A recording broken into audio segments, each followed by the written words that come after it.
Olá, gente. Muito obrigada pela presença de todo mundo aqui.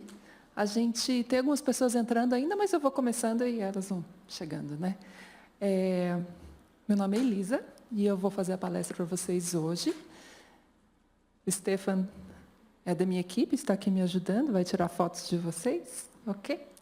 E esse material todo a gente pode mandar para quem quiser depois. Depois a gente disponibiliza no blog, aí vocês podem baixar, então fica mais fácil, né?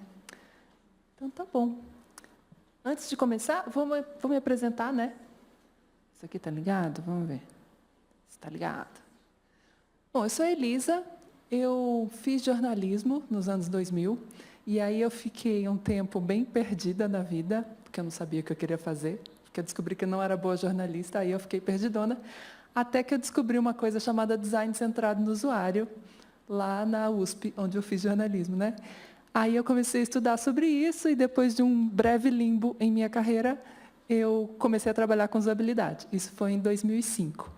Então, desde 2005 eu trabalho com isso, com pesquisa com usuários, design de interação, e usabilidade teve um papel muito importante na minha carreira o tempo todo. Assim, eu sempre fiz pesquisa, ou era a moça de pesquisa, ou a moça que contratava a pesquisa. Então, isso sempre teve um papel na minha vida, em todos os meus empregos, né? Então, eu trabalhei em agência, trabalhei em consultoria, trabalhei em um portal, trabalhei em um banco. Aí, eu fiz pós em pesquisa de mercado, nesse meio tempo, porque eu queria aprender na teoria o que eu já tinha aprendido na prática, né? Não sei se outras pessoas têm essa experiência, mas muitas vezes a gente é jogado para aprender fazendo, né? Foi o meu caso. Aí depois eu fui estudar as coisas que eu já tinha aprendido na prática. E aí, em 2012, eu resolvi que eu queria ter mais independência e fazer as coisas do meu jeito e trabalhar fora do escritório, e eu abri uma consultoria. A consultoria era composta de mim, então era a consultoria da Elisa.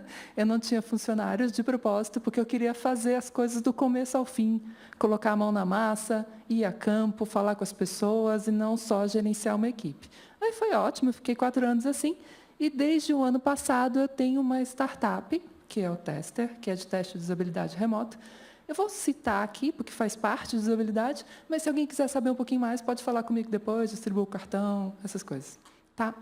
E, hoje em dia, eu estou só com o Tester, porque, ao longo do tempo, eu fui fazendo menos consultoria, trabalhando mais na startup, e agora só startup, porque não dá tempo de fazer outras coisas. Então, estou só com isso. Então, antes de começar, primeira coisa, né? O que é teste de usabilidade? Quem aqui já fez teste de usabilidade na vida? Ok, meia dúzia, não, 10, talvez. Alguém já viu teste de usabilidade? Fazer é uma coisa, né? Você se envolve, ver é outra coisa. Ok. Então, este tiozinho aqui é o Nielsen. É um desenho do Nielsen, não é ele, obviamente, mas, enfim. O Nielsen é um cara bem das antigas, que já falava de usabilidade lá nos anos 90. Ele foi muito odiado um tempo, porque ele é meio chato, bem xiita, mas a gente deve muito do que a gente sabe de usabilidade, de pesquisa, a ele. A gente usa como referência até hoje. Então, eu vou usar a definição dele de usabilidade com alguns mudanças. Então, o que é usabilidade? É um atributo que mede a facilidade de uso de um site, de um produto, de serviço, basicamente de qualquer coisa. A gente fala muito de site, porque foi com o site que começou, né? Mas hoje em dia pode ser de um aplicativo, de um software, de um celular, enfim, de qualquer coisa. E teste de usabilidade é uma técnica que a gente utiliza para investigar se o produto é fácil de usar, se é fácil de entender e se as pessoas gostam. Então, a satisfação das pessoas também é muito importante. Não adianta o produto ser eficiente e ser usável se as pessoas ficam chateadas ou não gostam da experiência também. Então, tem uma outra definição que eu acho bem boa, que é desse site usability.gov, que é do governo americano. Então, tem várias definições lá de coisas de pesquisa, design de interação. Quem quiser dar uma olhada, é uma boa biblioteca de coisas, né? Então, tem essa definição deles que diz que teste de usabilidade é avaliar um produto ou um serviço testando com usuários representativos. Cada participante tenta realizar tarefas típicas, enquanto o analista observa, ouve e anota. Então, tem coisas bem importantes aqui, que é produto ou serviço. Não falou nem de site, né? nem de aplicativo, nem nada, é uma definição mais ampla mesmo. São usuários representativos, isso quer dizer que não é qualquer um. Você tem que chamar as pessoas que representam o seu público-alvo, as pessoas que vão usar o seu serviço ou o seu produto. Os participantes, eles tentam fazer tarefas típicas, não quer dizer que eles vão conseguir. E se eles não conseguirem, é até interessante, né? A gente descobre bastante coisa ali. E o analista, ele observa, ouve e anota. Notem que aqui a gente não está falando de analista comentar, perguntar, interferir, ajudar, nada disso. Ele é mais um observador, para aprender com a experiência da pessoa. Um passo a passo, né? Como é que funciona o teste de usabilidade desde o começo? Então, você tem um objetivo, uma coisa que você quer descobrir, pode ser mais de um, né? Mas, em geral, você tem um objetivo. Vamos dizer que o meu objetivo é avaliar um site de compras e eu quero descobrir se o fluxo de compra está fácil de entender e está funcionando. Meu objetivo. Aí eu vou criar um roteiro de tarefas e perguntas. Esse roteiro eu vou criar tarefas do tipo, escolha um produto de seu interesse, coloque esse produto no carrinho, simule uma compra, depois que já comprou, você pode pedir para a pessoa verificar se o pedido está vindo, quanto que vai chegar. Você vai criando tarefas que representam o uso da pessoa de um site de e-commerce, por exemplo, né? Você chama os participantes, que são as pessoas que têm o perfil do seu público-alvo. Então, se é um e-commerce de produtos de beleza femininos, vou chamar mulheres. Se é produtos para jovens, vou chamar mulheres mais jovens. Vai depender muito do público que eu quero atingir. Aí você faz o teste em si, na verdade são várias sessões de teste, né? E tem resultados. Com os resultados, você pode fazer melhorias no seu produto, você pode entregar um relatório, fazer um protótipo, vai depender do que você vai fazer com isso. Como que é uma sessão de teste? Esse aqui é um exemplo, eu estava no Starbucks do Eldorado, fazendo um teste que a gente chama de teste de guerrilha, que é um teste em que você vai em um lugar e acha as pessoas na hora e faz rapidinho ali. Então, ele tem os componentes básicos de um teste de usabilidade, que é o seguinte, tem um participante. Então, tem uma pessoa que eu achei ali na hora, que tinha o perfil, que era o que eu procurava. Eu falei com ela, fiz 2 perguntas, ok, você está dentro, vem aqui participar. Tem um moderador observando, no caso, eu, ali, né? Tem um roteiro de tarefas e perguntas, que isso eu tinha preparado de antemão, são coisas que eu pedi para a pessoa fazer, no tipo, simule uma compra, procure um produto, esse tipo de coisa. Geralmente, a gente usa um software que grava a tela e a webcam, isso é muito relevante, porque você anota, você observa, mas tem muita coisa que você vai perder, então o vídeo ajuda muito para ver depois. E tem uma recompensa. Então, tem sempre que ter, geralmente tem um incentivo para a pessoa participar. Nesse caso, eu acho que foi um vale-compras da Saraiva, às vezes você pode dar um vale-compras do Starbucks, se for no Starbucks, pode ser dinheiro, às vezes é dinheiro, pode ser desconto em um produto, geralmente tem um incentivo, a não ser que seu público seja muito engajado no produto, sei lá, vendedores de um marketplace, pessoas que querem melhorar o produto porque é bom para eles, é legal você ter um incentivo, tá? É bem comum. E por que é importante fazer teste de usabilidade, né? Voltando no Nielsen, tem uma frase muito importante dele que é: porque você não é o usuário. A gente é usuário de várias coisas, né? A questão é que a gente não é usuário padrão. Por exemplo, você é um cara assim, né? Usa um Mac maravilhoso, num ambiente super tranquilo, bem iluminado, né? E tudo lindo. O usuário é mais assim, é a dona Ivoneide. Dona Ivoneide é uma participante real de pesquisa que eu fui visitar, e ela me recebeu na casa dela, me deu Coca-Cola, me ofereceu bolo e me ofereceu cachorros, inclusive. E a gente tem que pensar que o usuário é gente de verdade. Não é isso, e essas pessoas de verdade nem sempre são iguais a gente, não são outros designers, outras pessoas com computadores novíssimos, com 16 GB de RAM. Então, se você trabalha em um projeto de desenvolvimento, se você é designer, se você é desenvolvedor, o X, o que for, você é atípico por definição, porque você entende bastante do assunto de design, você entende bastante do assunto do seu produto, e você está num contexto que pode ser bastante diferente das pessoas que vão usar, de fato. Você tem que desenhar a experiência para quem está de fora, não para você. Por isso que é bom sair e ver as pessoas de verdade, né? Às vezes a gente até se refere a pessoas normais, pessoas comuns, mas é só a forma de dizer pessoas que não estão no nosso mundinho, na nossa timeline do Facebook, né? Então, pulei. Eu vou fazer um teste agora, vou mostrar um símbolo que vocês viram rapidamente ali. Aí eu quero que todo mundo que sabe o que ele significa, levante a mão, tá bom? Ok. Quem sabe o que isso significa? É quase todo mundo. O que é isso, gente? Menu? Como chama esse menu? Hambúrguer, todo mundo sabe.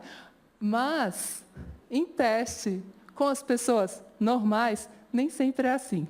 Vou contar um caso. Em 2014, eu fui fazer um teste, que tinha um teste do site desktop, tinha o site no mobile, que era um protótipo, né? E a gente fez um protótipo de um site que era zero responsivo, e aí, quando virou responsivo, a gente colocou o menu hambúrguer, porque, né, tinha muitas coisas no menu, e não dava para caber tudo em cima, nem tudo embaixo, não tinha como agrupar. Não, vamos colocar o menu hambúrguer e deve funcionar. E a gente colocou. O que aconteceu? Teve um participante, mais de um, aliás, que ficou navegando durante 1 hora e meia, e não usou o menu em nenhum momento. Ele ia pela home, ia pelo rodapé, ia pelos filtros que estavam por ali, mas ele não usou o menu. Qual o problema de não usar o menu? Ele não encontrou um monte de coisa que ele poderia ter encontrado. Ele não achou um evento que ele queria, ele não chegou numa página de Fale Conosco, que era uma coisa que ele queria também. E aí, quando isso acontece em um teste de usabilidade, o que a gente faz? Eu quero saber por que ele não viu aquilo. Aí eu fui e perguntei, você viu essa coisinha aqui? A gente nem fala, você viu esse menu hambúrguer? Porque eu não quero dizer para ele que é um menu. Às vezes ele nem sabe mesmo. Aí eu perguntei, você viu isso aqui? Aí ele falou uma coisa assim, isso aqui em cima, sei lá, não quer dizer nada. É uma caixa com 3 palitos? Aí ele foi, colocou o dedo, né, para ver o que acontecia. Aí ele clicou e abriu um monte de coisa. Aí ele, então tem coisas aqui, mas eu nunca encontraria. E ele não tinha acessado durante todo o teste, de fato. Aí, quando a gente leva um resultado desse para um cliente, tem gente que pode alegar, não, mas essa pessoa aí não tem noção nenhuma. Nossa, nunca usou um celular, nunca viu o menu do Facebook, e nunca mexeu num site no telefone antes. Mas ele era um médico de 25 anos, de classe média alta, dono de um iPhone mais recente de todos, e era totalmente o perfil. Ele só não era designer, ele só não estava acostumado com o menu hambúrguer com o qual a gente está acostumado. O que a gente fez para resolver? Escreveu o menu, né? Aí está lá, menu, ele sabe que é um menu, então não tinha como ter dúvida, e de quebra, talvez a gente ensine para ele que 3 palitos quer dizer um menu. Né? Não sei se ele vai chamar de hambúrguer algum dia, mas pelo menos ele aprendeu que ali tem coisa para clicar. Isso foi em 2014. Pode ser que hoje mais pessoas saibam. As pessoas mudam, né? Houve uma época em que as pessoas não rolavam a tela e todo o site precisava estar em cima da dobra, não é mesmo, Stefan? Tinha que estar. Você tinha que fazer todo o site curtinho, assim, porque as pessoas não sabiam rolar. Aí as pessoas aprenderam a rolar. Deixou de ser um problema. As pessoas mudam, mas você sempre tem que testar para saber se está funcionando. Não dá para superestimar o que você acha que as pessoas vão saber ou não. Até pouco tempo atrás, eu fazia teste, tinha gente que ainda não sabia que o logo ia para a home. Que é uma coisa que acho que todo mundo acha que todo mundo sabe, né?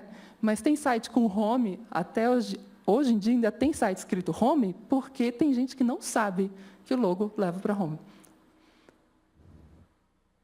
Outro motivo para fazer pesquisa é que você pode olhar para o seu produto com várias ferramentas. Você pode ver métrica, mapa de calor, teste AB, você pode fazer questionário.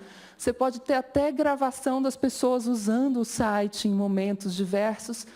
Mas as métricas mais quantitativas, elas vão até certo ponto. Elas não vão te dizer por que as pessoas estão fazendo isso, por que elas abandonam o funil, o que elas estavam procurando quando elas fizeram isso? Naquela navegação anônima lá, que a gente vê no Hotjar ou no ClickTale. O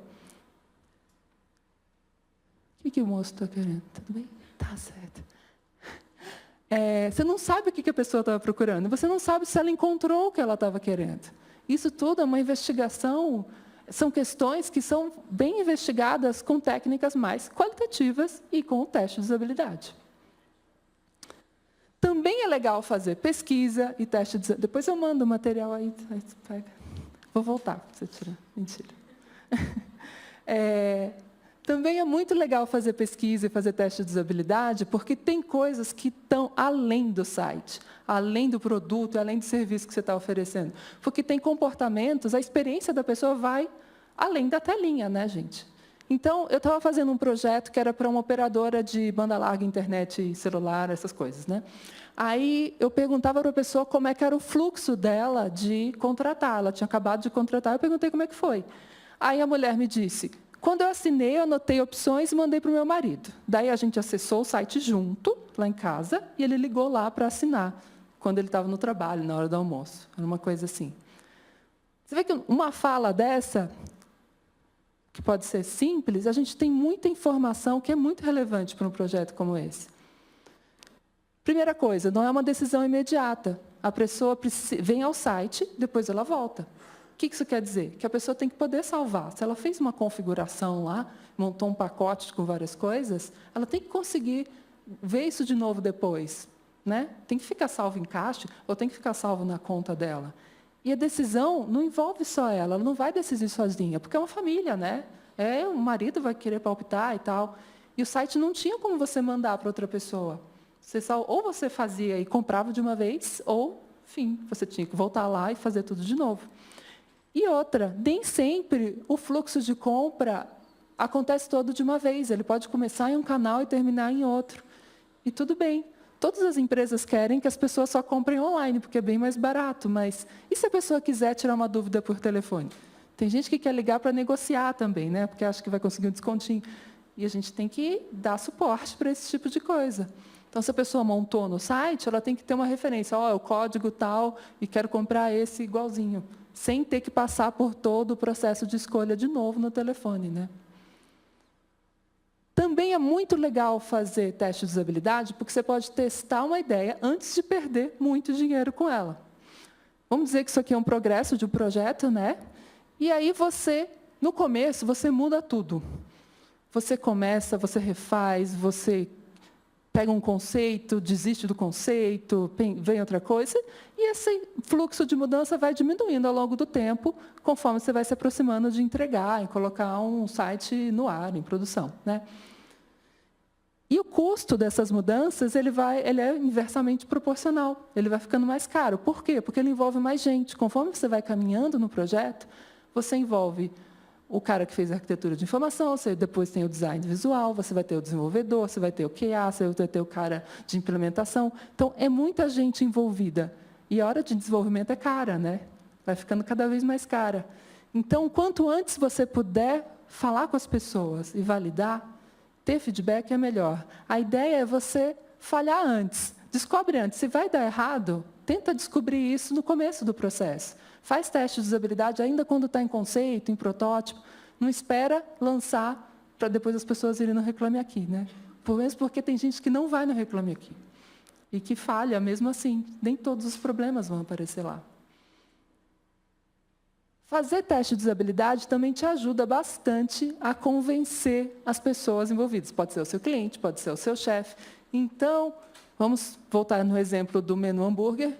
Eu entreguei com um menuzinho escrito embaixo. Aí, poderia me questionar, por que você colocou esse menu aqui embaixo? Ficou feio, não precisa disso. Todo site já tem menu hambúrguer, nada a ver. Aí, o que você faz? Lembra daquele vídeo? Porque vídeo é muito legal, as pessoas gostam de vídeo é bem convincente, né? Você mostra um vídeo de teste de usabilidade de 10 pessoas errando o menu, não tem coisa que convença melhor.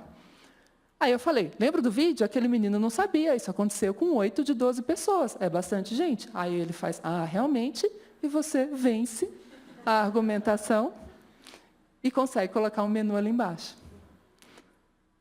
Também é importante fazer teste de usabilidade porque você não é um gênio. Por mais que você tenha muitos anos de carreira, muita experiência, já tinha feito vários projetos, não tem interface infalível. Sempre vai ter confusão, sempre vai ter coisa inesperada. Quando você acha que está entendendo as pessoas, elas já mudaram, ou a tecnologia mudou, alguma coisa mudou. Não tem como adivinhar. Então, você sempre se surpreende. Mas, quando você vai tendo mais experiência acumulada, sei lá, horas de teste, você começa a ganhar uma intuição melhor do que funciona, do que não funciona, e de como as pessoas funcionam também, né?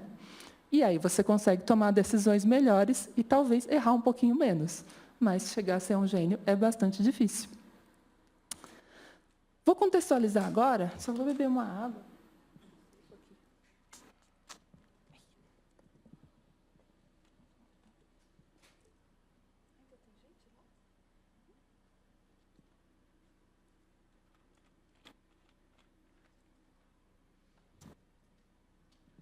Então, né, teste de usabilidade é parte de um todo bem maior. A gente tem o grande guarda-chuva de UX, que envolve um monte de coisa, né? Design visual, estratégia de conteúdo, prototipação, interface, desenvolvimento, back-end, front-end, várias coisas. Usabilidade é um pedacinho desse espectro. Existem várias outras técnicas de pesquisa com o usuário que a gente também pode utilizar. Vou dar um overview aqui. Esse aqui é um gráfico baseado num gráfico desse moço Christian, que fez em 2014, em que ele coloca 2 eixos. Tem o eixo de atitude e comportamento, quantitativo e qualitativo. Então, vamos falar de qual e quant, qualitativo e quantitativo.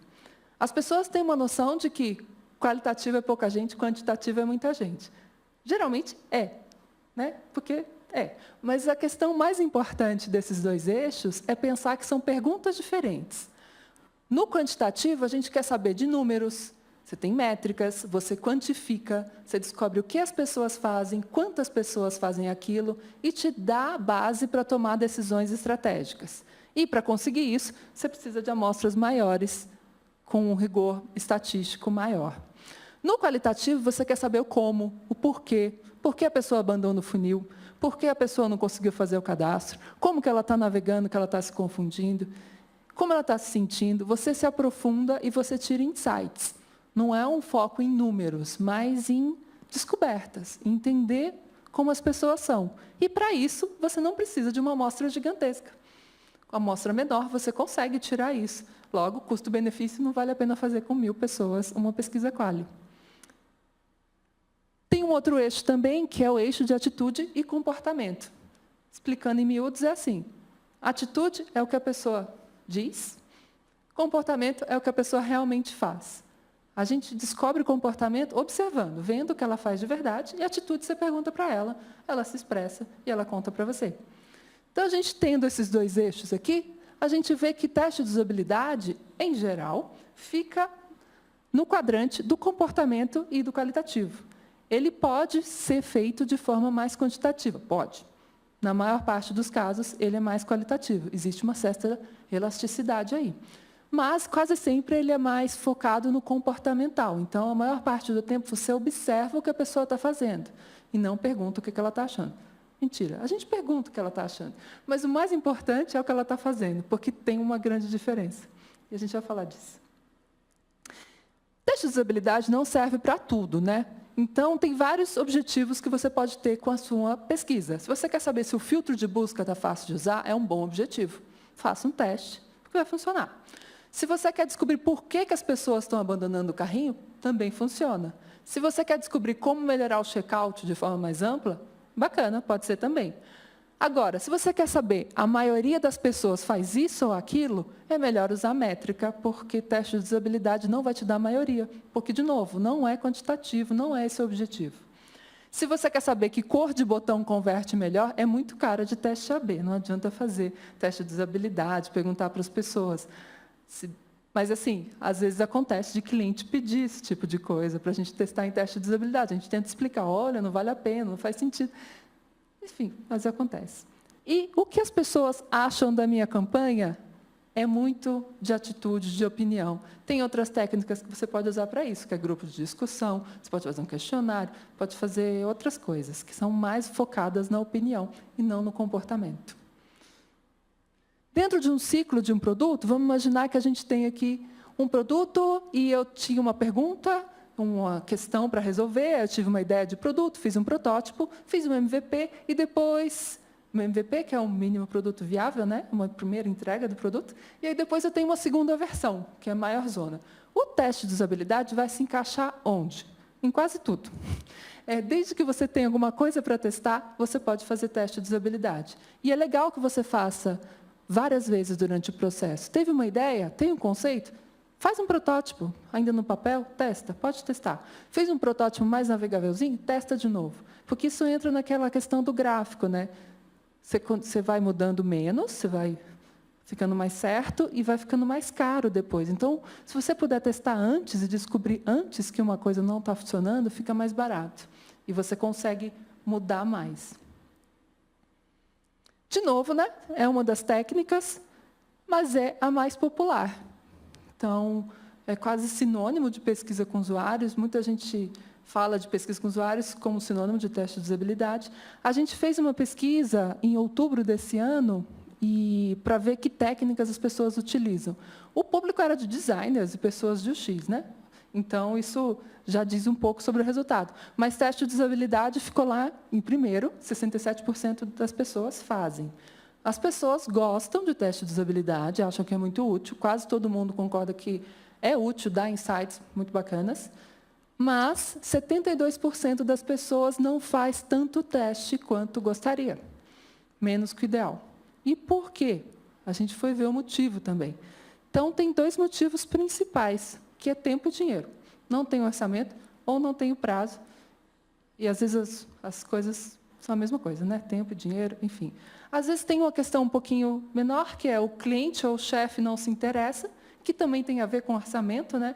Tem a ver com dedicar a equipe a isso. Mas, em suma, é tempo e dinheiro.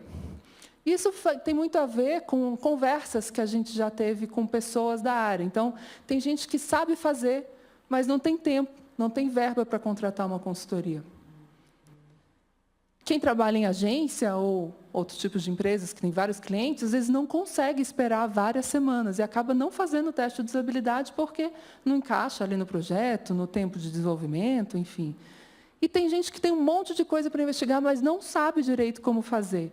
Ou tem dificuldade para encontrar as pessoas, que às vezes é um grande mistério, como é que se recruta, né? De onde vem, de onde surgem os participantes. Então, esses são os motivos que a gente sabe que as pessoas têm para não fazer. Como é que as pessoas podem fazer, de fato, né? A gente montou aqui o que a gente chama, carinhosamente, de super trunfo da usabilidade, com várias formas de fazer teste de usabilidade, e a ideia é que você possa escolher de acordo com o seu contexto, das suas habilidades, do que você precisa e do que você consegue fazer. Temos aqui alguns critérios, né? Esses critérios roxinhos são os critérios de demanda, o que você vai ter que fazer. Os verdinhos são potencial, o que o teste pode atingir. Então, o trabalho é quanto tempo, quantas horas de trabalho você vai ter que dedicar para o teste de usabilidade. O dinheiro é qual o custo do projeto, tirando as horas das pessoas, né, porque custo e horas de pessoas é quase a mesma coisa. Mas aqui a gente separou por questões práticas. Tem o conhecimento, quanto você tem que entender ou estudar sobre o assunto. E do lado do potencial, qual que é o potencial de qualidade da amostra? Será que você vai conseguir perfis bem diversos, amplos, muita gente bacana ou não? E qual o potencial de profundidade também? Eu vou conseguir ficar um tempão conversando com a pessoa, me aprofundar em questões, ou vai ser um teste mais raso? Então, vamos lá. Primeira opção, você pode contratar uma consultoria. Uma consultoria geralmente faz teste de usabilidade em uma sala de espelho, em um lugar preparado para isso, e aí eles vão recrutar uma pessoa com um perfil específico, a pessoa vem, vai filmar a tela, filmar o rosto da pessoa, tem uma sala de espelho que dá para o cliente ficar assistindo lá do outro lado, todo confortável, super bacana. Qual que é a vantagem disso? Você tem estudos mais aprofundados, uma consultoria sabe como fazer isso e se aprofundar e tudo. Tem um recrutamento especializado, porque uma consultoria tem acesso a uma base de participantes, ela sabe como recrutar, mas o processo pode ficar mais demorado, a equipe se envolve menos, porque você, como cliente de uma consultoria, o que você faz? Você entrega um briefing, fica lá e espera o resultado. É até opcional você se envolver na etapa de testes e observação. Você pode se envolver, mas não é obrigatório. Então, quanto menos você se envolve, você pode aprender menos também, né? Porque o aprendizado de primeira mão não é substituído por um relatório ou por um compilado de vídeos. E fica mais caro, né? Essa opção mais cara, 10 cifrõezinhos, porque, ao mesmo tempo que te dá pouco trabalho, você vai ter que investir mais nisso. Uma segunda opção, que geralmente é o que muitas pessoas fazem quando começam a fazer teste de usabilidade, é fazer teste com os colegas de trabalho. Então, você está lá na sua empresa, você precisa testar uma interface, uma versão nova, chama um colega da baia, chama alguém do financeiro, a moça da recepção, enfim, chama quem você puder e testa com a pessoa ali. Isso é legal, vai te dar um pouquinho mais de trabalho do que só passar um briefing para uma consultoria. Não vai custar quase nada, né? Porque a pessoa já está ali, você oferece um cafezinho, uma balinha, ou faz na amizade mesmo. Você vai ter que ter um pouquinho de conhecimento. E os problemas disso é que você não vai ter uma amostra muito diversa, porque, né, são só seus colegas de trabalho. Dependendo do tamanho da empresa, pode ser mais diversa ou menos diversa. Mas, em geral, a amostra fica um pouquinho prejudicada. Então, como eu falei, a pessoa está ali, está predisposta a ajudar. Então, é bem facinho nesse quesito. Recrutamento não tem muita complexidade. É muito bom para produtos que já são internos. Então, você vai testar uma intranet ou um sistema que você usa internamente, faz com seus colegas, faz todo sentido. Também serve como uma forma de fazer um pré-teste. Você pode fazer um teste inicial com pessoas ali de dentro e depois fazer com pessoas de fora da empresa. É até uma forma de não passar vergonha, né, com pessoas que estão de fora, porque as pessoas, seus colegas, vão ser um pouquinho mais simpáticas. Também tem uma questão que, às vezes, você não pode colocar um protótipo ou um sistema para outras pessoas usarem, porque é confidencial e é secreto, ou sei lá. Aí você vai ter que testar com pessoas ali dentro. O grande risco é você ter gente que é especialista na empresa, gente que entende muito do produto, gente que sabe o contexto da empresa, os objetivos de negócio, isso vai afetar, né? Então, a amostra fica um pouco prejudicada, mas é um bom jeito de começar a fazer teste. Teve um exemplo, esse aqui é um exemplo que fizeram no UOL, meu amigo me mandou, que eles precisavam testar uma coisa que justamente era confidencial. Não estou mostrando nada aqui, tá? Confidencial. Está escondidinho. Mas eles precisavam testar uma coisa e não podiam levar para a rua, não podia ter gente de fora. Então, eles montaram uma banquinha lá dentro do UOL e tinham um aviso: quer um café? Use aqui e dê seu feedback, teste com a gente. Foi ótimo, conseguiram vários feedbacks. Tem uma vantagem que o UOL é uma empresa gigantesca, né? Milhares de pessoas. Então, tem pessoas de várias áreas, não só desenvolvedores. Então, isso dá um potencial de diversidade para a amostra. E eles conseguiram vários feedbacks em pouco tempo. Segunda opção é fazer teste de guerrilha. De novo, sou eu aí no exemplo, com o moço no Starbucks. Como é que você faz teste de guerrilha? Você vai até um lugar que tem várias pessoas. Pessoas passando, pessoas paradas, pessoas esperando, de preferência. A gente faz muito no Starbucks, praça de alimentação de shopping. Eu já fiz na porta do metrô, não é muito bom, porque as pessoas estão sempre correndo, que é bem chato. Mas é bom escolher um lugar em que as pessoas estão meio à toa, de bobeira, né? Esperando alguém chegar, dando um tempinho do almoço, enfim. Aí você acha pessoas que parecem que têm o perfil que você está procurando, você pode fazer um questionáriozinho rápido ali, para ver se ela usa o seu produto. Nesse exemplo, eu precisava de uma pessoa que usasse Android e que não fosse designer. Aí eu dei uma olhadinha no celular que ele estava segurando, e eu perguntei: o que você faz? Ah, eu sou arquiteto. Ah, então tá bom, então vem aqui participar. E ofereci um voucher do Starbucks, que custa R$10. Então, o custo de uma pesquisa como essa é muito baixo. É mais o trabalho da pessoa que vai fazer mesmo. E são pesquisas, são testes mais curtinhos, né? Porque você depende do tempo da pessoa que está ali contigo. Você não vai pedir para ela ficar 1 hora com você lá no Starbucks, porque, afinal, ela estava ali esperando alguém. Ela tem a vida dela para seguir adiante, né? Mas você consegue testar com várias pessoas em pouco tempo. E essa é uma das grandes vantagens. Se você pode ficar um dia no Starbucks e fazer com quantas pessoas você aguentar. Eu falo aguentar porque é bem cansativo mesmo. É muito chato receber não. E você recebe não, na cara. Sabe aquelas pessoas do Unicef que ficam na porta do metrô? Você se sente assim, né? Porque, a princípio, as pessoas não sacam que você está querendo dar coisas para elas. Elas acham que você está querendo pedir favor. Então, por isso que, quando eu vou tentar, eu já chego com voucher, assim, ó, você quer, isso ajuda. Mas, mesmo assim, você recebe não, e não dói, assim. Parece que não é pessoal, mas, nossa, tira energia, suga muito, assim. Então, é bem chato. É muito bom porque você consegue, por exemplo, fiz um protótipo, vou descer ali no Starbucks, ficar um dia lá testando. Tirei várias ideias, isso aqui não está funcionando muito bem. Volto para o meu escritório, vou mais um dia no Starbucks, testo de novo, bacana. Você pode fazer ciclos de protótipo e teste, porque não dá muito trabalho. Você desce lá, testa, vai e volta, né? E o contexto informal é muito bacana. Então, você não tem uma sala preparada para isso, com câmeras e coisas que vão assustar a pessoa. A pessoa já está lá no Starbucks. É um lugar que ela conhece, né? Você não tirou ela do contexto dela. Então, a pessoa fica muito mais à vontade. E deixar a pessoa à vontade é um desafio do teste de usabilidade. Quanto mais à vontade a pessoa estiver, mais real vai ser o resultado. Por outro lado, você não vai conseguir perfis muito específicos. Então, você precisa de médicos. Você não vai achar no Starbucks. Pode até dar uma sorte, mas é difícil. Então, no geral, você vai encontrar pessoas que estão ali na praça de alimentação. Então, se o seu produto é para todo mundo, ótimo. Vai ser um produto para pessoas que estão procurando um apartamento para alugar, melhor não fazer desse jeito. Vai num lançamento de apartamento, né? Uma feira dessas esqueci o nome de... incorporadoras, enfim.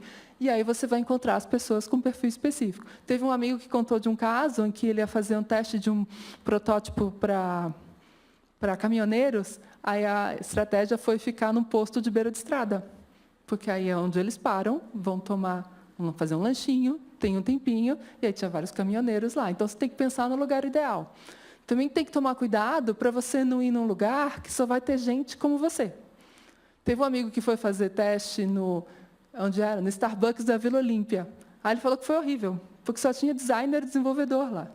Só colegas dele. Então, não foi bacana, porque ele não conseguiu testar com pessoas diferentes. Foi quase igual a ficar dentro da empresa. Então, e por uma outra coisa, pode ser um ponto negativo ou não, você tem que se limita a fazer testes mais curtos e pontuais, e às vezes a pessoa interrompe o teste no meio, porque chegou a pessoa, ou está passando o ônibus, e aí você tem que lidar com isso. Evoluindo um pouquinho, você pode começar a fazer um recrutamento mais tradicional. Então, você define um perfil, que pode ser homem, mulher. Você pode pegar pessoas que já compraram online ou não compraram online, que gostam de um determinado tipo de produto ou não. E aí você tenta achar essas pessoas como você puder. Como que a gente acha pessoas para recrutar? É um mistério mesmo, não tem uma grande solução. Você pode tentar recrutar pelo Facebook, seja pela sua rede de contatos, contatos estendidos. Você pode pedir indicação para alguém que pode conhecer outras pessoas. Você pode contratar um serviço de recrutamento, porque tem gente que só faz isso. Você pode fazer campanha no Facebook, mas nem sempre você tem um bom resultado com isso. Então, tem várias formas, não tem não tem um segredo maravilhoso para isso. Então, você tem um perfil, você agenda com a pessoa, você pode fazer em contexto, como foi esse exemplo da dona Ivoneide, você pode fazer em uma sala preparada para isso. Não precisa ser sala de espelho para fazer teste de usabilidade. Você pode fazer em uma sala de reunião, em um coworking, que foi esse exemplo. Aqui a diferença é que, em vez de ir até a pessoa, você combina e ela vem até você. O que é legal disso? Então, você consegue pessoas mais específicas, mais próximas do perfil do seu público, né? Você vai ter mais tempo de teste, porque você combinou um horário com a pessoa, então dá para fazer 1 hora, 1h30, até um pouquinho mais, dependendo da situação. Você pode fazer no contexto, que é bem legal. O contexto te dá mais informações sobre a pessoa e deixa mais rico o projeto. Só que dá muito mais trabalho. Só a parte de recrutar dá um trabalhão, por isso que tem esse trabalho todo aí. Moderar dá trabalho também. Você vai ter que ter mais conhecimento para conduzir a sessão de pesquisa com a pessoa, então é bom dar uma treinada antes. E as pessoas faltam. Sempre que tem recrutamento, você tem que saber. As pessoas faltam, esquecem, não avisam.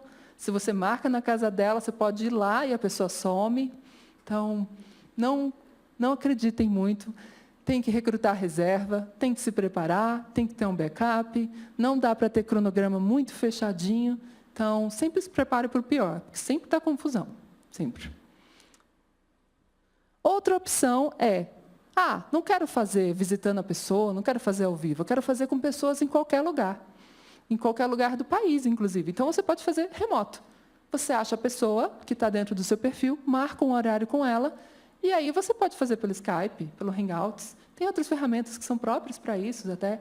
Só é importante que você procure uma que dê para a pessoa compartilhar a tela e o rosto dela ao mesmo tempo, porque as duas coisas são bem relevantes. Então, qual é a vantagem? Você não se limita a fazer em São Paulo, né? Isso já é uma coisa muito bacana, porque em São Paulo a gente fica nesse mundinho autorreferenciado que não representa o país todo. O participante ele pode usar o próprio computador ou o próprio celular, depende do que você for testar, e isso já é mais uma camada de coisa para deixar a pessoa mais à vontade, né?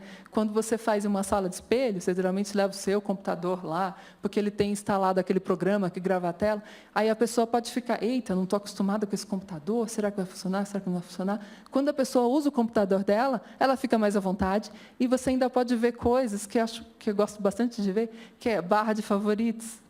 Se a pessoa instalou aquela coisa do Ask ou do Yahoo, às vezes você vê coisas do tipo, pessoa que está com malware no computador, aí até dá um toque depois, passa aí tá? Isso afeta a experiência da pessoa, isso é assim que ela usa a internet, né? Às vezes a pessoa tem um monitor gigantesco, mas é tanta barra de favorito que sobra isso aqui da tela para ela ver o seu site, né? Os testes num teste remoto, é geralmente um pouquinho mais curto do que um teste presencial. Por quê? Porque a energia da pessoa cai mais. Você não consegue estabelecer um contato tão próximo, então fica chato fazer um teste muito longo. Também você vai depender do equipamento da internet da pessoa. Então, se ela tiver uma internet de escada, acho que não vai funcionar. Então, é um viés do seu recrutamento, você vai ter que pedir pessoas que tenham banda larga, pelo menos, e que consigam fazer esse compartilhamento de tela e essa conversa.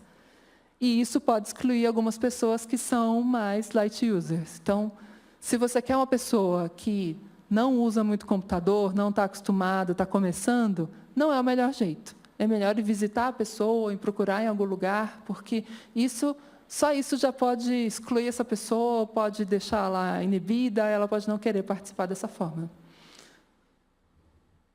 E tem o último jeito, que é fazer remoto não moderado. Como é que é isso? Você cria um roteiro, monta um roteiro com tarefas e perguntas em uma ferramenta, a ferramenta vai recrutar para você e mandar para as pessoas. Então, você não marca um horário para a pessoa fazer contigo.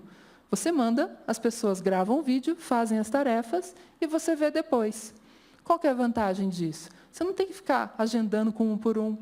Você não tem que ficar de plantão esperando a pessoa aparecer no Skype ou não aparecer. Então, você ganha em agilidade. Esse tipo de teste, ele depende de uma ferramenta, né, que faça isso. Ele herda boa parte das vantagens do teste remoto. Então, quer dizer, você pode fazer com a pessoa em qualquer lugar, a pessoa usa o próprio dispositivo, a pessoa fica mais à vontade ainda. E isso a gente tem percebido, porque o Tester, a minha startup, é uma ferramenta que faz isso. E eu já imaginava, já tinha essa premissa de que, não, sendo remoto, a pessoa fica mais à vontade. Mas é mais à vontade mesmo. Pense que a gente tem vídeos de pessoa que está na cama, está no sofá, tomando um vinho à meia-noite. Teve um cara na rede, que balançava assim na rede com um fundinho. Pessoa conversando com o marido. Tem o cara que se irrita com o site e fuma. Sabe? Gente sem camisa. Então, são situações que você não consegue simular em nenhum outro jeito de teste. Eu, pelo menos, nunca consegui. Se eu marco para visitar a pessoa, ela vai preparar a casa dela, ela faz um cafezinho para mim, ela põe uma roupa bonita, ela arruma a sala. Não é tão real quanto esse tipo de teste. Se você marca remoto, nunca tinha acontecido comigo um cara na rede, ou um cara sem camisa, ou uma menina de pijama, sabe? Então, é uma camada a menos de interferência na experiência com a pessoa, porque a sua presença, quer seja remota ou ao vivo, ou presencial, né, dá uma inibida. A pessoa sabe que tem alguém ali. Quando ela está falando só com o computador, aí tudo bem. Aí eu falo o que eu quiser e pronto. Outras vantagens, você não precisa agendar, então fica mais fácil de recrutar, porque você não precisa que a pessoa esteja disponível em horário comercial ou durante a semana. Então, a gente tem muita resposta de gente à noite, no fim de semana, às vezes de madrugada, no meio do feriado, que é quando as pessoas estão com tempo livre, né? E não é a hora que a gente quer trabalhar para fazer teste. Então, isso é uma vantagem. Então, isso agiliza o processo. Como fica mais rápido e mais barato do que fazer de outras formas, você consegue fazer com mais gente. Ah, Elisa, mas você falou que não precisa fazer com muita gente. Não precisa. Mas, se você fizer com mais gente, quanto mais pessoas você tiver na sua amostra, mais segurança você vai ter do resultado. É melhor. É sempre uma questão de custo-benefício. Se está muito caro, você não faz com tanta gente. Se está mais barato, você consegue fazer com mais gente. Qual que é a desvantagem disso? O teste precisa ser mais curto. Ele é até mais curto do que o teste moderado remoto. Por quê? A pessoa não está interagindo com ninguém, ela está falando com o computador. Então, a energia dela vai caindo, ela começa a desviar, a não querer fazer mais. Então, você tem que fazer um teste mais pontual. De novo, você pode excluir algumas pessoas que têm mais dificuldade com o computador, porque ela vai ter que ter uma webcam, vai ter que conseguir usar o sistema, e você não consegue tirar dúvida. Essa é a maior desvantagem, talvez, porque você não está lá ao vivo. Então, se a pessoa não explicou o que ela estava fazendo direitinho, fica meio misterioso. Você não tem como descobrir o que estava acontecendo, né? Então, é sempre uma troca. A pessoa fica super à vontade, mas você não consegue descobrir algumas coisas. Juntando tudo isso, a gente tem um gráfico desse aqui. Então, se você tiver muito dinheiro, não quiser ter trabalho, faça com uma consultoria. Só que tem que saber que o projeto de uma consultoria geralmente demora mais. E nem sempre você vai absorver e aprender com o processo. Se é para começar a fazer teste, você nunca fez antes, faz com um colega de trabalho, porque é menos arriscado, a pessoa já está ali, você não vai gastar muito dinheiro, né? Você não precisa estudar muito para fazer isso, e dá para fazer um teste. E aí, a ideia é que você vai evoluindo, né? Já testou com as pessoas lá dentro? Sai, vai fazer de guerrilha, começa a recrutar. E aí, dependendo da necessidade, você pode fazer com remoto. Remoto ele é muito bacana porque ele vai te dar uma abrangência de amostra fora de São Paulo, pelo menos. Então, depende muito dos recursos que você tem, do quanto você tem de tempo para dedicar e do conhecimento que você tem sobre o assunto também. Por fim, tem 8 dicas para quem quer começar a fazer teste, assim que eu beber água.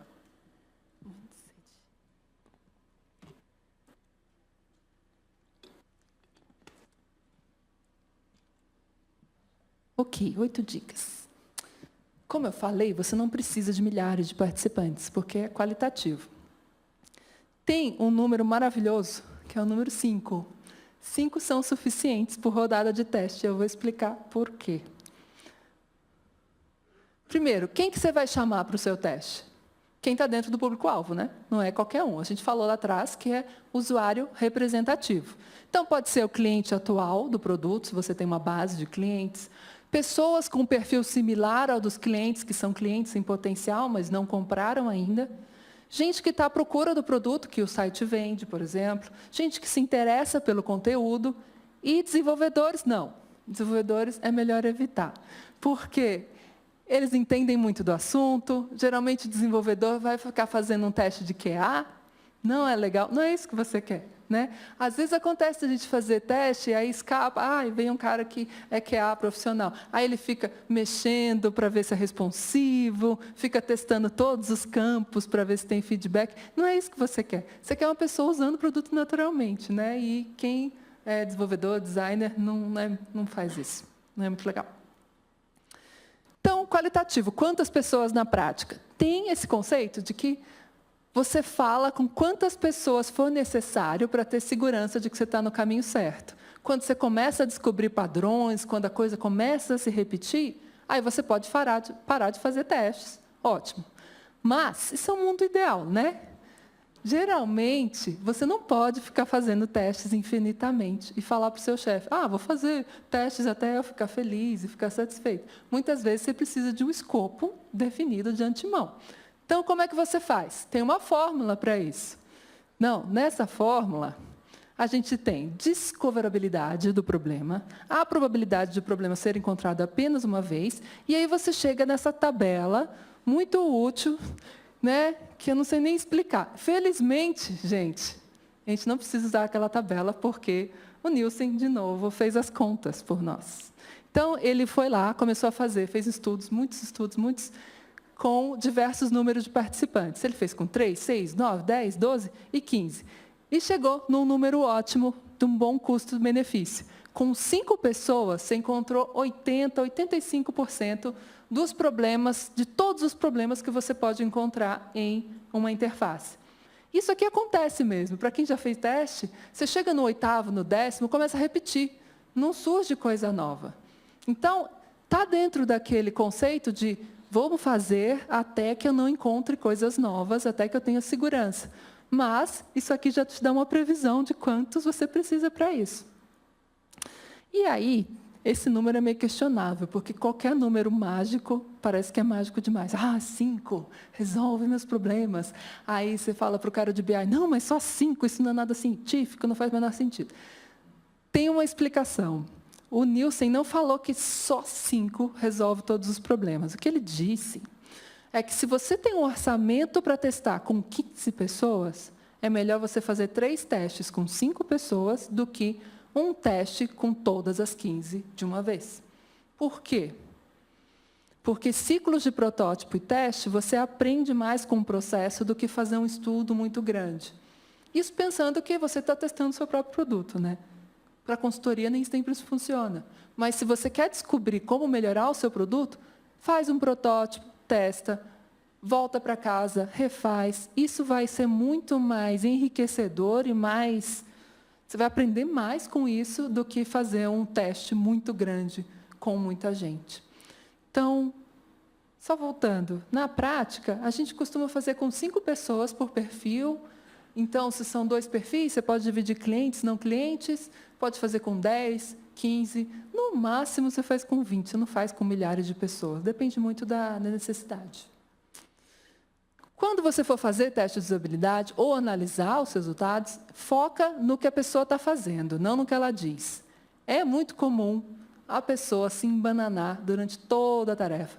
Aí dá problema, dá pau, trava o site, trava o computador. E aí você pergunta, e aí, como é que foi a experiência? Ela, foi ótimo, muito bom esse site, realmente. Por que que acontece isso? Tem vários motivos. Você está ali do lado da pessoa, ela não quer te desagradar. 2, as pessoas têm a tendência de achar que o problema é delas. Tem gente que acha, não, eu que não sei mexer, o site está ótimo, vou fazer um curso de informática. 3, nem todo mundo tem o mesmo senso crítico de um designer. Às vezes estão acontecendo vários problemas que a pessoa não percebeu. 4, às vezes, usar a internet, usar produtos digitais, é um sofrimento sempre para aquela pessoa. Para minha mãe, eu acho que é assim. Eu acho que é tudo sofrido para ela. Porque tudo dá problema, tudo ela se confunde. Então, a referência dela de usar produtos digitais é uma confusão geral. Então, ela nunca vai achar ruim, porque é isso, é assim a vida. Então, se uma coisa não bate com a outra, se a pessoa se atrapalhou, você viu que rolou uma confusão, ela fez uma cara horrível, mas ela disse que estava ótimo, confia no que ela fez, não no que ela falou. Por isso que a gente é mais observador, a gente se preocupa mais com o comportamento, não com o que a pessoa está dizendo. Tomar cuidado com o teste caseiro demais. Se você faz com a sua mãe, com a sua irmã, com o seu primo, às vezes a pessoa não vai querer falar mal do seu produto, né? Eu já fiz teste com a minha mãe, e aí dava tudo errado, ela se confundia, tadinha. Mas ela falava, não, mas está ótimo, viu? Parabéns, meninas, gostei muito. Por quê? Porque é nosso trabalho, né? Quem vai falar mal assim, né? E a forma de perguntar, seja na hora de montar a tarefa ou de fazer uma pergunta mesmo, faz muita diferença. Então, prefira sempre uma pergunta aberta do que uma pergunta que contém a resposta ali dentro. O que é uma pergunta aberta? É uma pergunta tipo essa aqui. O que você achou? Como foi? E aí? Fale mais sobre isso. São perguntas que não contêm a resposta. Essa aqui é uma pergunta que contém a resposta. Você achou fácil, né? O que a pessoa vai responder? Né? Achei. Né? Porque ela não vai te contrariar. Não, achei difícil. É mais difícil. É difícil ela te contrariar numa situação dessa. Então, tenta prestar atenção na forma como você se expressa. Às vezes a gente não percebe, a gente toma conclusões, tira conclusões, a gente acaba concluindo o pensamento da pessoa sem querer. Então, você tem que ser o mais neutro possível. E tem que ter a cabeça aberta. Se você vai testar um produto que você fez, porque vai dar problema, as pessoas vão criticar, e é ótimo se elas criticarem. Você não está ali para defender o seu produto. Então, se a pessoa falou, não, isso aqui tinha que estar em destaque na home, porque acontece. Tudo que a pessoa não acha no site, ela fala, tem que estar em destaque na home. Aí você não precisa falar, não, minha filha, não faz o menor sentido colocar todos os links em destaque na home. Não precisa explicar para a pessoa, se justificar. Anota, aprende, vai para casa, aquilo é um aprendizado. Tem gente que defende que você não pode testar o seu próprio design, o seu próprio produto, porque você tem muito apego e é difícil. Então, se você puder pedir para o seu amigo testar, ótimo, fica mais neutro, né? E você não vai sofrer tanto. Mas, às vezes, não tem jeito. Você vai ter que testar e aí tenta ser o mais neutro possível e desapegar. E não é tão fácil entrevistar pessoas. Então, dá uma treinadinha antes, tenta ficar neutro. Na dúvida, não fala nada. Poker face. A pessoa errou? A pessoa acertou? É sempre Não demonstre emoção. Você não está ali para concordar, nem para discordar, nem para fazer amigos. Nada de bufar, de reagir. Não. Tenta ser o mais neutro possível. Se está difícil para você, faz isso de forma remota. Usa uma ferramenta, começa de formas que você possa interferir menos, entendeu? Se está difícil, você não está aguentando, deixa a pessoa navegando, dá uma voltinha, porque eu já fiz isso, às vezes a pessoa, tá difícil, estou querendo rir, ou estou querendo reagir, dá uma voltinha, né? Deixa a pessoa quieta ali para interferir menos. Filmar você fazendo o teste também é uma coisa boa, porque aí você percebe as reações que você está tendo. Nem sempre a gente tem consciência das caras que a gente faz no dia a dia, né? Eu não tenho consciência das caras que eu faço, tirando no teste. Certo? No teste, eu sei que eu fico com um poker face, porque eu já testei bastante. Então, se você puder se filmar fazendo entrevistas, fazendo testes, é uma coisa boa. É horrível se ver, mas é bem instrutivo. Para terminar, qualquer teste de usabilidade é melhor do que teste nenhum. Então, se você testar com uma pessoa, é melhor do que testar com 0 pessoas. Se você testar com o seu colega, é melhor do que testar com ninguém. Mas tenta fazer direitinho. Tenta chamar uma pessoa que está dentro do público, uma pessoa que não está tão envolvida com o projeto. Se tiver que ser com seus colegas de trabalho, chama uma pessoa do financeiro, do RH, alguém que está passando por ali, a estagiária que acabou de entrar, para não influenciar tanto. Às vezes, você toma uma decisão com base em um teste com seus amigos designers, você pode tomar uma decisão que é meio errada. Isso é meio arriscado. E agora sim, para finalizar, né? Como eu falei, eu tenho uma startup que é de teste de usabilidade remoto, automatizado, e se alguém quiser usar, tem uma URL aqui, a gente vai mandar depois também. Então, a gente está fazendo um teste de usabilidade do tester, em que a gente usa o tester para testar o tester.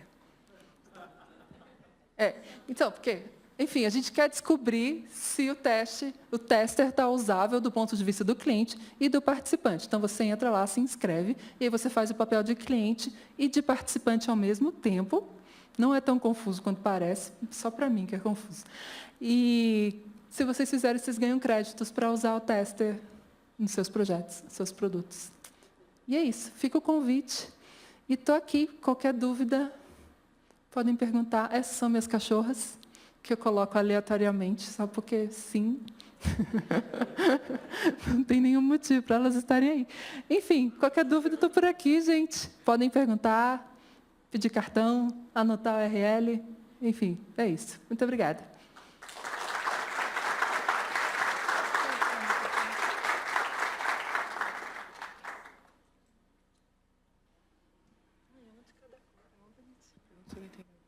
Gente, tem alguma pergunta? Alguém quer falar alguma coisa?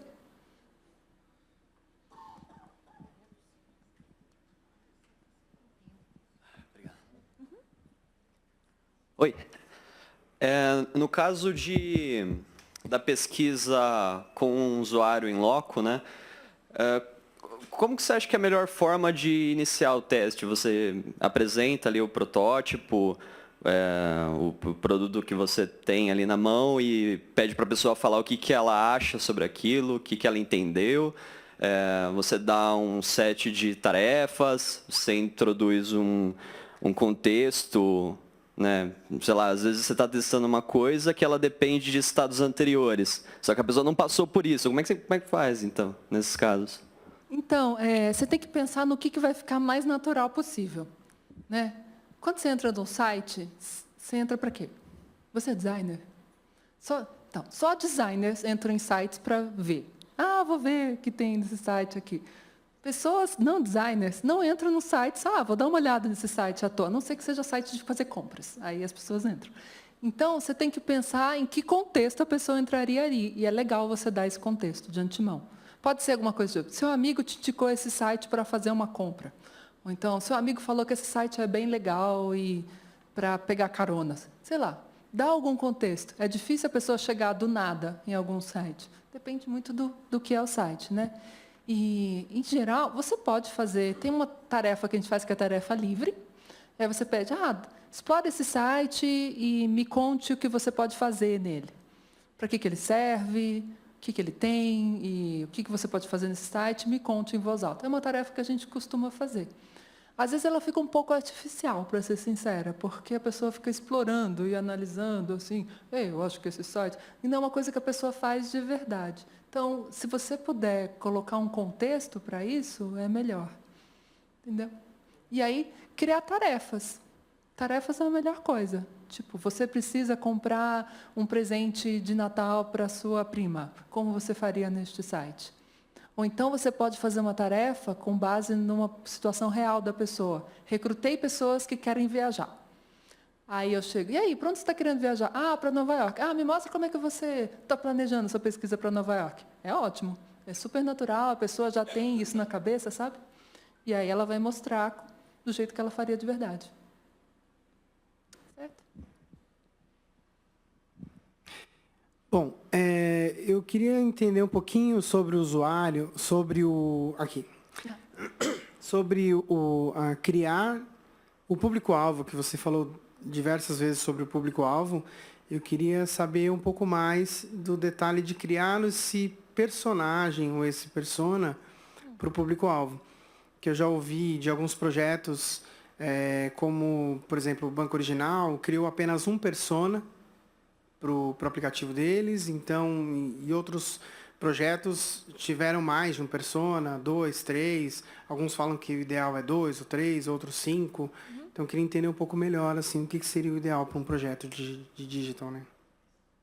Sinceramente, não sei se tem um número ideal de personas. O que eu sei é que se você tiver personas demais, só te atrapalha, não ajuda muito. Personas são uma forma de concretizar informações que você tem sobre um público-alvo. O ideal é que você crie personas com base em pesquisa. E se puder ser pesquisa não só demográfica, dados demográficos, se você fizer uma pesquisa de entrevistas em profundidade, conhecer as pessoas, é muito mais rico, porque a persona não é só mulher, 25 anos, médica, blá, blá, blá. Tem questões de comportamento, de cenário, como que ela usa e tudo. Então, vou fazer um teste de usabilidade. O cliente já tem personas definidas.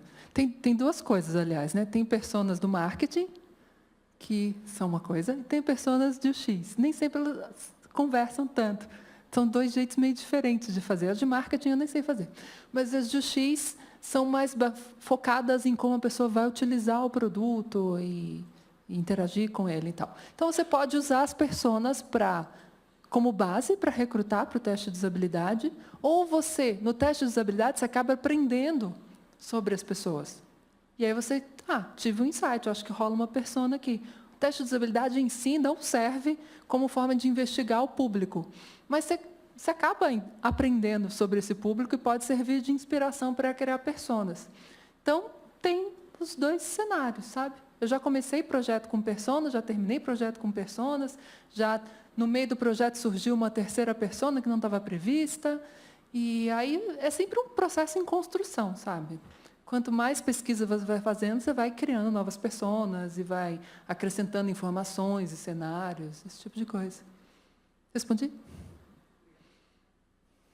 Oi, boa noite. Boa noite. Elisa, eu queria que você pudesse comentar um pouquinho em relação a startups e o processo de ter uma ideia e ir adiante, né?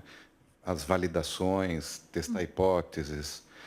Então, é típico na literatura você encontrar algo assim, olha, o founder não pode delegar, tem que ir a campo, ir para a rua, conversar com as pessoas, pelo menos nessa fase inicial, onde são muitas descobertas, né?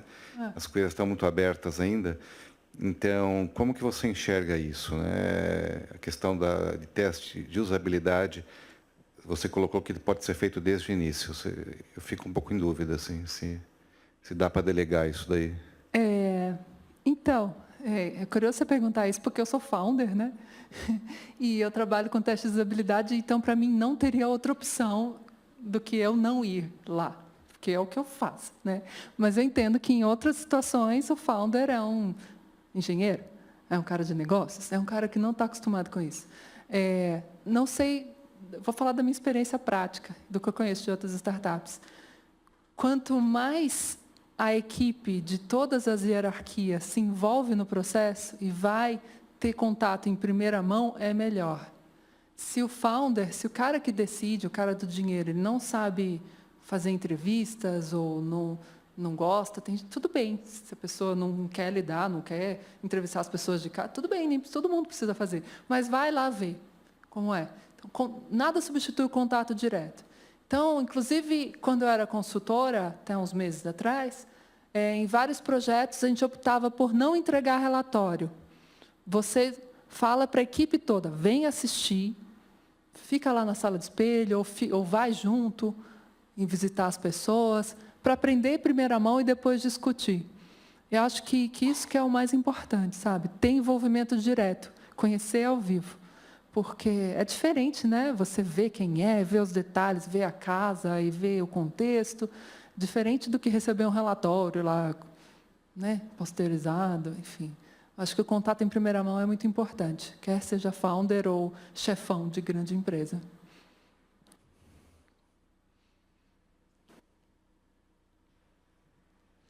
Podia mudar essa luz.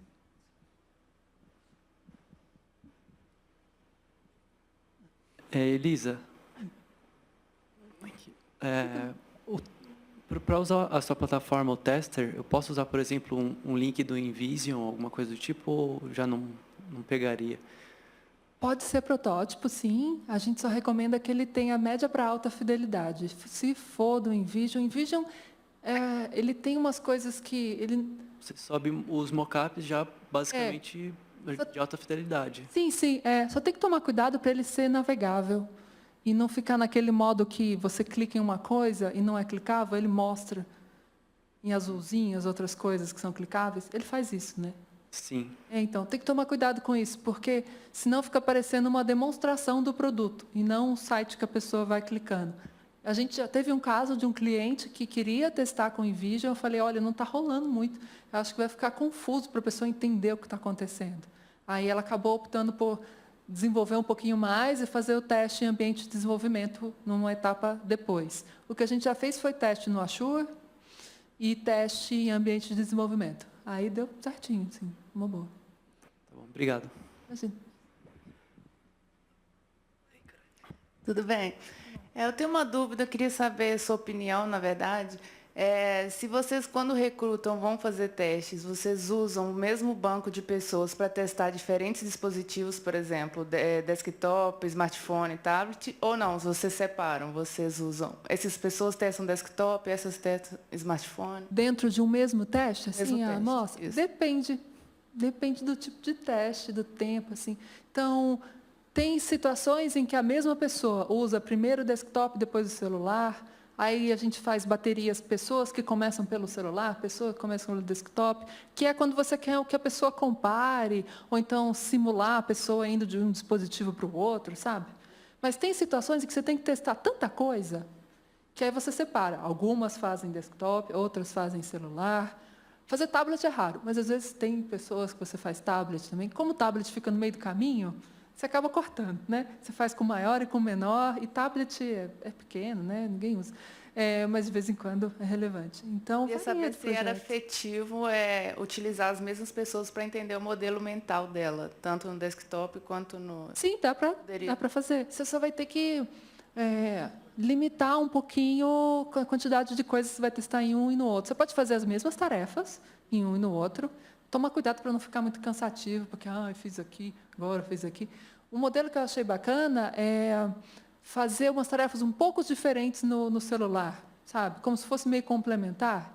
Do tipo, agora que você terminou de escolher esse produto, vai terminar a compra no computador, para ver se a pessoa consegue. Se ela salva no carrinho, se fica no caixa, sabe? Aí você faz uma continuidade, assim. Legal. E aí, se você for fazer desse jeito, você vai precisar de uma amostra um pouquinho maior, porque aí você tem que dar uma variada. Gente que começa por um, gente que começa por outro, porque tem uma curva de aprendizado, né? A pessoa aprendendo de um jeito, depois vai fazer do outro. Então, você tenta equilibrar isso tendo várias baterias. Só uma segunda dúvida. Quando você monta um banco de usuários, por exemplo, do mesmo cliente, do mesmo público-alvo, é efetivo eu sempre estar fazendo teste com essas pessoas ou é bom variar? É melhor variar, pegar gente nova. Ela vai viciar? Fica, porque ela já, não sei, se for o mesmo produto, então ela já aprendeu do teste anterior, né? A não ser que Produtos sejam... diferentes. É melhor pegar gente nova, a gente até evita pegar as mesmas pessoas. Tá. Tem alguns casos que são diferentes, quando são pessoas muito engajadas, aí você meio que traz ela para dentro do processo, ela te ajuda, mas são casos excepcionais. Em geral, a gente evita. Obrigada. Imagina. Oi, tudo bom? Tá bom. Pela sua experiência, assim, quantas tarefas você acha que é mais eficiente fazer com cada participante? Eu tendo, por exemplo, 1 hora com cada um. É bom você planejar para 1 hora um teste moderado, ao vivo, assim, né? Remoto, coloca uns 45 minutos, remoto moderado. Se não for moderado, meia hora, por aí. Então, o número de tarefas não tem número mágico. Em geral, dá umas 8, 10. Já teve teste que eu fiz com 15. Depende muito do tamanho das tarefas. Então, você monta o que você acha que dá. O que eu faço? Eu estimo quantos minutos eu acho que vai levar cada tarefa. Acho que isso aqui é 15, isso aqui é 5. É o que eu acho. Caber dentro da... Eu estimo com base no tempo que eu levaria para fazer. Bem devagar, né? Eu fazendo bem devagar. Aí dou uma estimada. Aí o que você faz? Um pré-teste. Aí você testa com uma pessoa, de preferência alguém do público. Se não rolar, pega alguém ali perto, um voluntário. E aí você vê se o tempo está bom ou se não está. E aí você vai descobrindo. Tá bom, obrigada. Imagina. Oi. Aqui. Aqui. Tudo bem. Queria te parabenizar pela palestra. Eu sou de pesquisa, mais especificamente etnografia, mas eu estou entrando no mundo de UX agora e já fiz alguns testes, já trabalhei com isso esse ano. E, para mim, foi muito esclarecedor, assim, ajudou a consolidar algumas coisas que eu já estava meio tateando, fazendo meio sem saber. E, bom, eu queria falar de 2 pontos. Começar a falar do roteiro. Então, eu também tenho essa dúvida de... Né, os testes, eles... Sempre que eu coloco o teste, fica muito para o final, porque eu acho que eu acabo dando um pouco ênfase, né, nessa parte de explorar o que a pessoa está vendo. Mas você diria que fazer os testes logo no começo, você acha que é relativamente importante? Ou é preciso uma familiaridade maior, a pessoa vê tudo que ela está vendo ali, e depois, bom, agora que você já viu tudo isso, vamos fazer vou te colocar umas tarefas, vamos... Mas eu não entendi o que você considera os testes e o que não é os testes nessa situação. Você faz entrevista e depois... Eu misturo com um pouco de entrevista. Tá. Já misturei assim também. Não, acho que... Sua dúvida é se você faz o teste antes ou depois? Qual que seria ou como mais você legal? equilibra isso, essa questão das tarefas Entendi. e as perguntas, né, o momento que você fica quieto, o momento que você observa e o momento que você também tem coisas para questionar. Tá. Então, bom, quando eu já fiz alguns estudos meio mistos assim também, em que eu tinha que visitar a pessoa e aí entender da vida dela, fazer os papos, montar uma jornada e aí depois testava um protótipo. Então, em geral, você testa depois. Você mostra o que você quer testar depois que você já criou todo aquele relacionamento, rapport e tal, e já perguntou tudo que tinha que perguntar.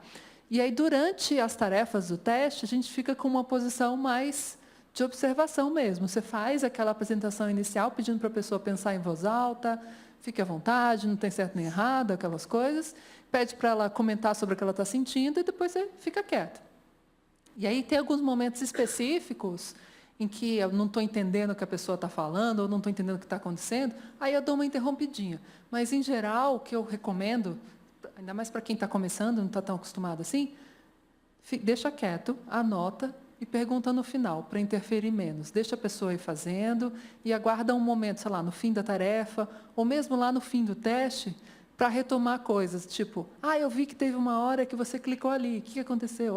Eu vi isso aqui. Então, varia, sabe? Uhum. E aí as tarefas também meio que entrariam logo no começo, assim, as tarefas para ele executar. Sim, então, no roteiro de teste você tem a apresentação, né, um questionário inicial, isso só a parte de teste. Né? Questionário inicial para você aprender sobre a pessoa, isso se você fizer uma entrevista antes, já mata, né? Já fez. Aí depois você vai para as tarefas e depois tem uma conversa no final. E aí você pode combinar como você achar melhor. Legal. E minha outra questão seria sobre os equipamentos, os softwares que a gente usa. Eu uso bastante o Mobizen para gravar a tela no celular. Sei. Mas eu também tô em busca de outras opções, e principalmente para Android, né? O Mobizen é o que a pessoa instala no próprio celular, né? Eu geralmente uso um celular que já está instalado. Tá. Eu levo o celular para a pessoa. Para fazer teste com celular, eu acho que é bem bacana se você puder fazer com o dispositivo dela, com o celular dela. Eu, quando começou-se a pensar em teste para celular, aí eu pensei, não, vou ter um Android e um iPhone, e aí eu levo.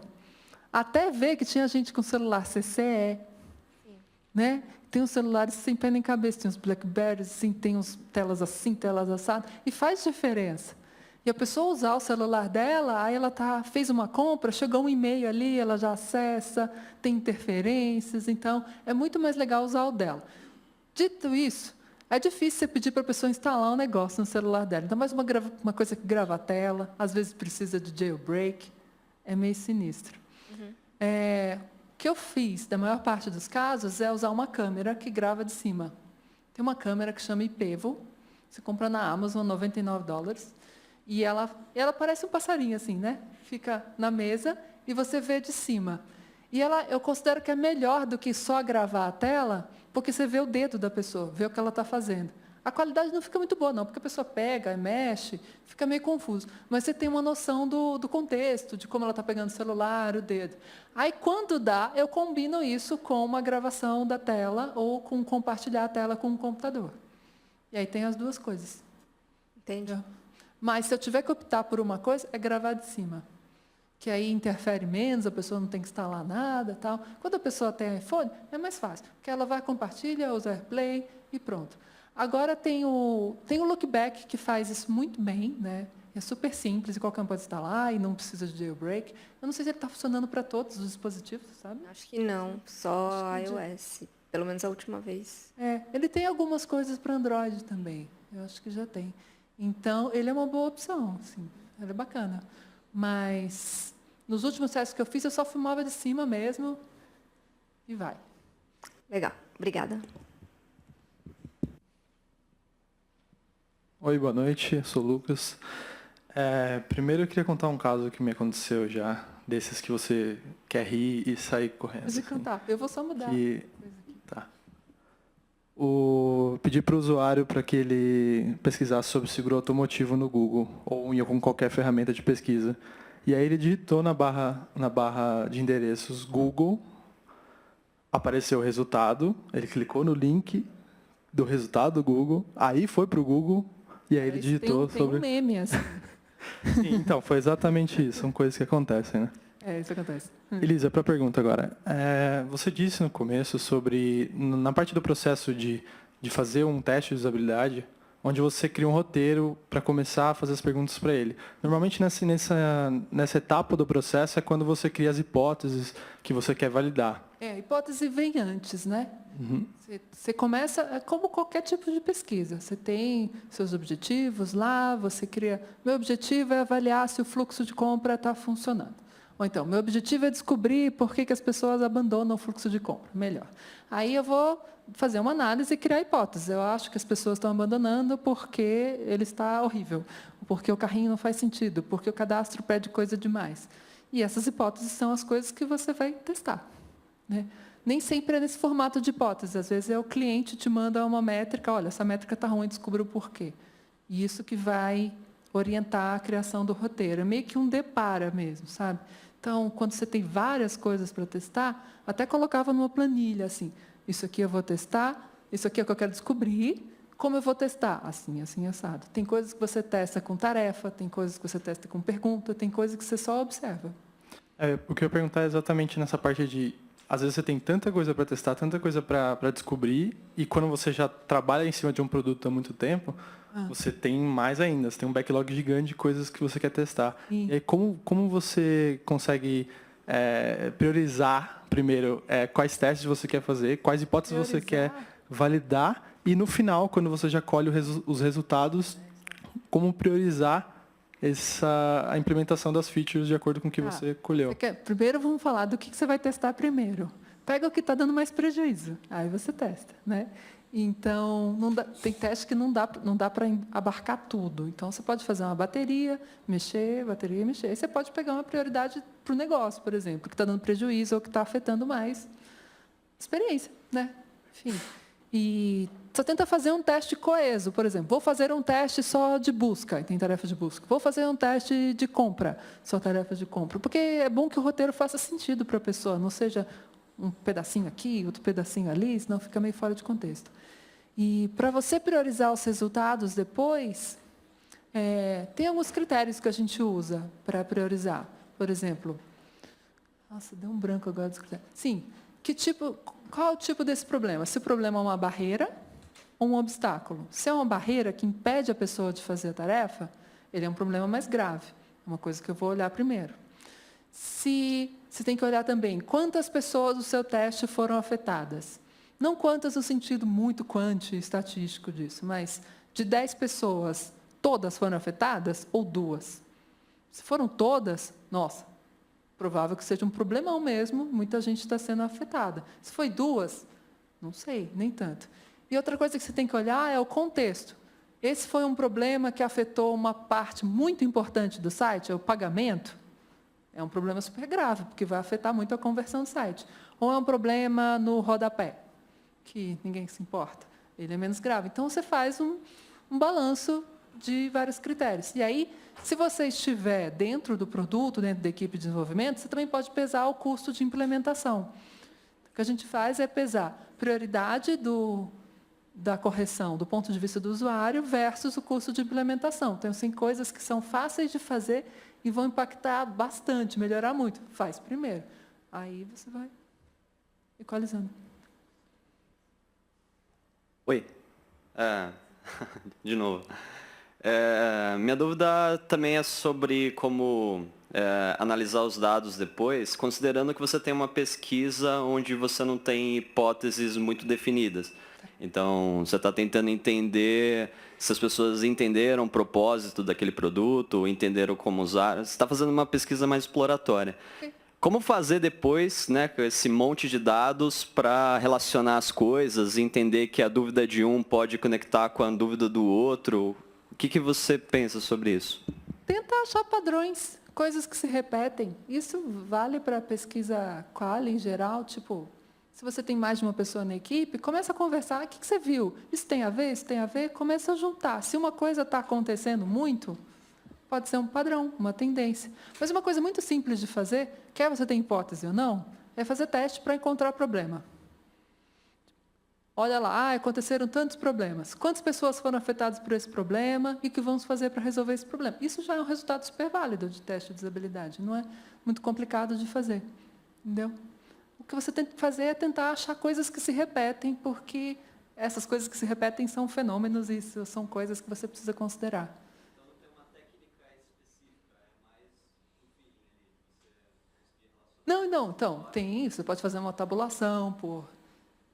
Você pode... Bom, tem técnicas assim aqui. Quando você faz de forma mais exploratória para entender o que está acontecendo, aí você procura padrões de forma mais orgânica, assim.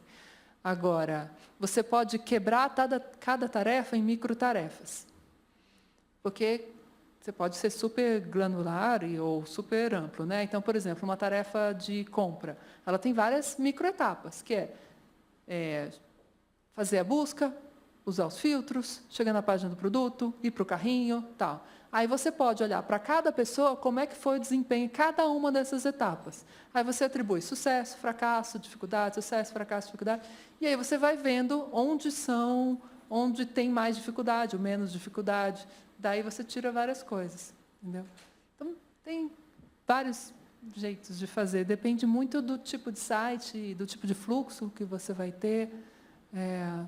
Mas, em geral, é sempre lista de problemas versus onde aconteceram os problemas. É isso. Obrigado. Bom, eu trabalho numa empresa de jogos com eles e a gente está num momento ainda engatinhando um pouco com o teste de usabilidade. Daí eu queria falar de uma experiência do meu projeto, do projeto que eu estou agora, que eu acho que eu tenho até outras pessoas que já estão um pouco mais para frente, mas a gente ainda está prototipando coisas, não exatamente com o InVision, mas parecido com o que o InVision faz, assim. Então são aqueles testes, aqueles protótipos bem simples e bem limitados e bem lineares, digamos assim, né? Tipo, a gente não tem todas as features lá, a gente tem um protótipo bem focado em um fluxo específico, geralmente. Até porque, nesse momento, a feature que a gente está trabalhando do jogo, ela não está desenvolvida, né? Ela ainda só está no papel. E daí o ponto a gente ultimamente tem tido vários problemas com esses testes de usabilidade, com esses protótipos, porque a gente levanta hipóteses do tipo... eu acho que essas pessoas não entenderam isso porque elas não viram a outra coisa que tinha lá no jogo. Então, tipo, a gente está testando um fluxo bem específico, uma função. Então, por exemplo, pegar os itens e colocar na loja, sei lá. E algumas pessoas não entendem certos aspectos e a gente pensa, será que se a pessoa tivesse jogado tal outra parte do jogo, ela teria entendido. Se ela tivesse usado outra feature do jogo, e daí a gente vai lá e faz um protótipo com aquele outro fluxo específico. E daí a gente acaba acoplando cada vez mais fluxos a esse protótipo, e vai ficando gigante. E, bom, é isso. Assim, a gente está um pouco confuso, porque a gente sempre levanta hipóteses de, será que a pessoa não está entendendo isso? Porque... Mas você está conseguindo provar as hipóteses ou desprovar ou não? Tá difícil. A gente, eu acho que um dos problemas é que, conforme o protótipo vai crescendo, esse modelo de protótipo mais limitado, assim, que a gente está usando um que se chama Pop App, e eu acho que ele começa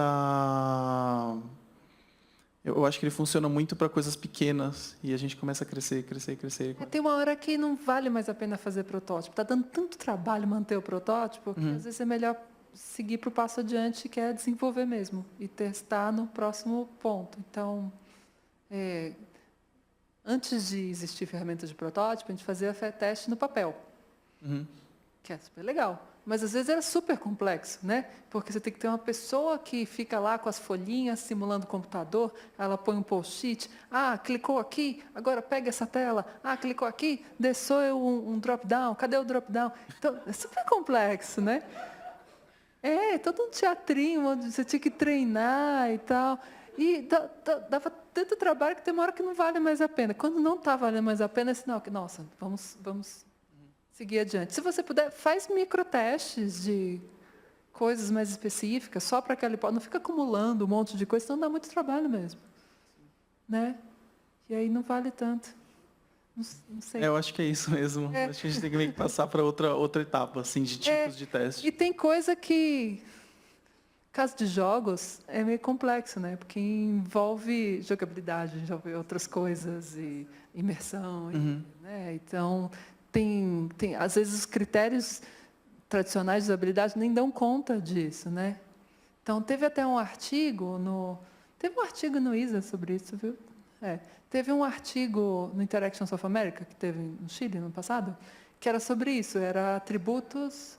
esse ano, né? Achei que era ano passado. Foi esse ano mesmo. Que era de usar... era de usar sensores para chegar em métricas para experiências... Como era o nome? Imersivas e divertidas. Experiências divertidas. Então, porque é um desafio... As métricas tradicionais de usabilidade não dão conta disso. Tem heurísticas específicas para games, o Stefan está dizendo. Isso. Bom, obrigado. Ok. Oi, Elisa, tudo bem? Oi. Eu queria te perguntar uma dúvida com coisas que eu tenho trabalhado agora. Assim, quando a gente está começando um projeto do nada, do zero, alguém tem uma ideia, a gente tem uma hipótese de um novo negócio, uma startup para abrir. Aí tu faz um design sprint, tu faz uma pesquisa aprofundada de mercado, tu cria persona, tu faz tudo, aí tu cria, né, um protótipo de um produto, tu quer começar a testar esse produto, tu não sabe nada sobre ele ainda. O bichinho não existe, ele não tem carinha ainda, né, é mais um sonho do que qualquer outra coisa. Nesse caso, que tipo de abordagem tu acha mais interessante para começar testes ali? Porque tu está muito, bem como ele estava comentando, num esquema muito exploratório ainda, tu não tem já o funil de conversão, não tem nada. Tu está recém construindo isso. É meio que teste do conceito ali, para ver se faz sentido. Aí você vai... Né, faz um misto de entrevista, de exploração e cocriação com teste de usabilidade, sabe? Mostra aquilo como forma da pessoa falar sobre o que faz sentido para ela, se está bacana. Aí você pode levar no papel mesmo, que o papel encoraja a pessoa a mexer e mudar e dar ideia. Mais para ver o quanto ela está engajada, se ela enxerga valor naquilo. Isso, se aquilo faz sentido. Tem até uma coisa que se chama de protótipo de sacrifício. Às vezes não é nem um protótipo que você quer usar de verdade, mas é uma coisa em cima da qual a pessoa vai falar, sabe? É uma coisa para ela, nem que seja para criticar e jogar fora, mas é para estimular a conversa mesmo, para ver se aquilo está fazendo sentido. E aí é mais de conversa mesmo, de entrevista, e de entender o contexto e necessidades e coisas do tipo, do que usabilidade em si, né? É mais de conceito, porque eu estou entendendo, não é isso? Acho que é. Ok. Gente, muito obrigada pela presença de todo mundo. A gente tem que fechar aqui. Se tiverem outras dúvidas, podem mandar para a gente. A gente vai disponibilizar todo esse material no site, né? E eu mando por e-mail para todo mundo que está aqui. Ok? Muito obrigada.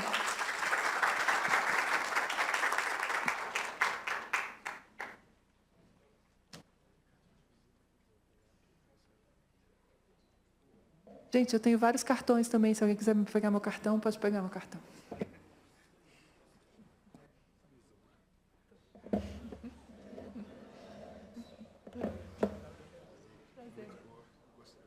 Tá vendo? Aqui é cartão.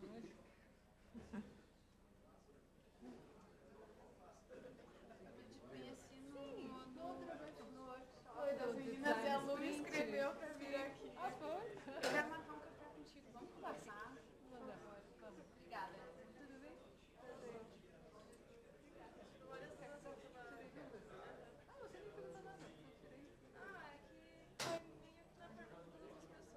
meu problema eu estou desenvolvendo uma plataforma gigantesca que é um computador de aplicativos. Só que não tem análise comercial, não tem receita de mercado, e já está nas telas, então não faz sentido a vida. Mas aí fui fechando um pouquinho ali na pergunta. Vai indo, né? E aí, isso aqui são passos para trás. Obrigada.